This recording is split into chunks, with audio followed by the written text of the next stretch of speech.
Herbal tea வச்சது எல்லாத்தையும் filter பண்ணியாச்சு. ஃபில்டர் பண்ணதுங்க இந்த டேங்க்கு பாருங்கள்.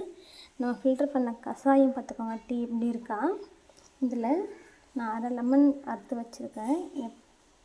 நல்ல சொட்டு புழிஞ்சிக்கலாம். தேவையான அளவுக்கு வெல்லம் எல்லாம் கலந்தாச்சு டேஸ்ட்டுக்கு.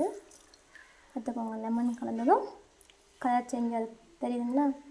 அவ்வளோதாங்க, நம்ம ஹெல்த்தியான ஹெர்பல் டீ நம்ம வீட்டில் இருக்கிற பொருளை வச்சு மழைக்காலத்துக்கு ஏற்ற மாதிரி டீ ரெடி ஆகிடுச்சு. ஓகேங்களா, ட்ரை பண்ணி பாருங்கள். நீங்களும் பிடிச்சிருந்தா லைக் பண்ணுங்கள், ஷேர் பண்ணுங்கள், சப்ஸ்கிரைப் பண்ணுங்கள்.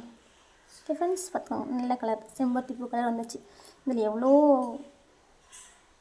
என்னது ஹெர்பல்ஸ் இருக்குது. ஓகேங்களா, எல்லாத்துக்கும் மீறி நல்ல கலர் வந்தாச்சு. இப்போ இதை நம்ம டேரெக்டாக எடுத்துக்கலாம். தேங்க்யூ.